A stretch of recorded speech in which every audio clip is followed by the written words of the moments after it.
Every day I hear people saying, "Oh, I've tried everything. I'm an unusual case. This is not going to work for me. I'm the exception rather than the rule. I'm the hardest person in the world to treat." Um, it's amazingly common, this actually, and it's the sense of self really being a bit cornered and finding huge reasons not to let go, often because there's a very stuck pattern or trauma that needs working through in therapy, or people that go into shock and who are feeling very cornered in their process of getting better.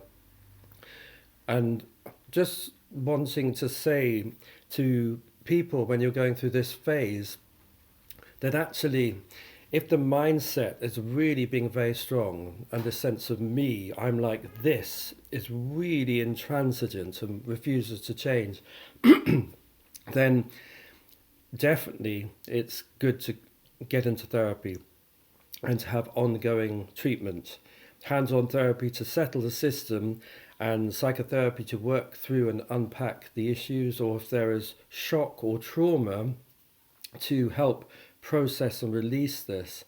Because actually, all of the symptoms of tinnitus are incredibly changeable. And the thing that keeps people stuck more than anything else are strong mindsets. The hardest thing to change in people, as far as I'm concerned, after working with tinnitus people for 18, 19 years, are the mindsets. So if you find yourself being particularly strong, or well, I'm this kind of a person, it's not going to work for me, definitely time for therapy, because actually you're inside a loop, a stressful loop of thinking. And a really good way to cut through this is to unpack your stuff, work through it, and then find space and a much calmer state. Oh, but I've done a lot of work on myself. Well, it's really important to stay on track and to keep going. You know, when our heads flood with these powerful messages, have a cold shower because a cold shower definitely cuts through this. It definitely brings you back to the present. You feel your body, and after a while, the cold can really help settle the nervous system. I'm saying this from France in the middle of summer, by the way. So if it's winter, equally having a thermal bath or a really long hot bath can be very good too. But therapy is a gradual thing that works over a period of time, and I find that the strongest responses in clients are when they're out of therapy and they make the biggest demands, and they can have quite big eruptions of emotions when they're not in therapy. So I get phone calls, I get emails, I get people asking for advice and information. And I say, well, I think you need to take this to a therapist. I think you need to work through this. Therapy does work with time.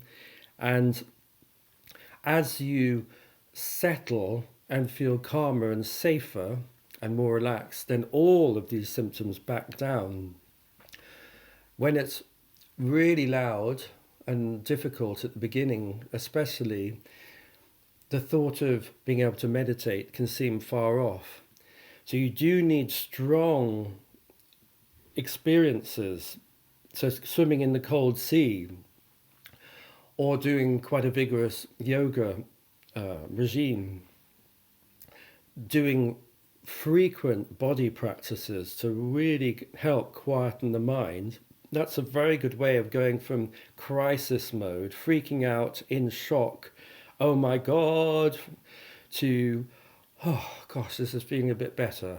I've got more of a handle on this, I've got more of a perspective on this.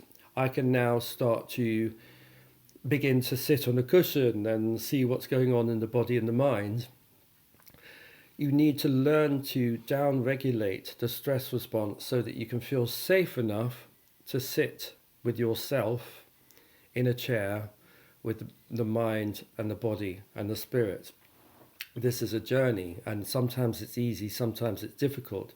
When it's difficult, we need to know what to do. And frankly, rather than sitting on a meditation cushion, going for a long trek or going for a swim in the sea or having hands-on work to settle from someone else may be much more appropriate.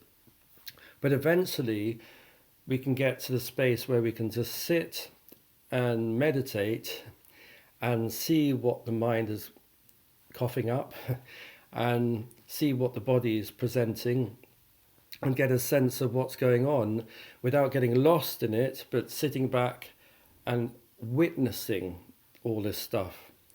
Now, I haven't said much about meditation, but I think it's incredibly helpful with tinnitus if we learn to meditate and we can just sit back and watch the thoughts appearing out of nowhere, passing through the sky like clouds and then disappearing back into nowhere, and be with the body stuff, which, as we all know, moves more slowly, but sensing what's going on anywhere in the body, tinnitus included, and learning just to sit back in this calm, neutral space and observe it.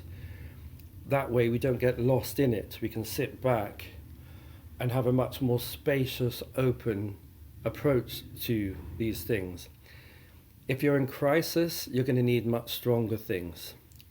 When you start settling down, a calmer, clearer, more meditative, contemplative approach can be much more accessible. So just really wanting to say that you're not the exception rather than the norm. When you think it won't work for me, I'm a difficult case, I'm different to everyone else.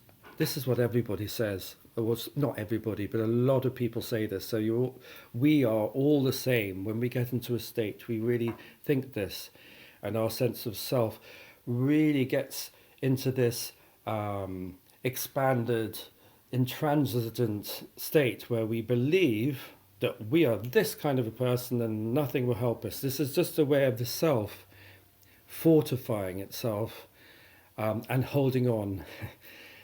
As you know, with tinnitus, it's all about letting go, releasing, opening up, processing, and finding safety, finding a sense of spaciousness.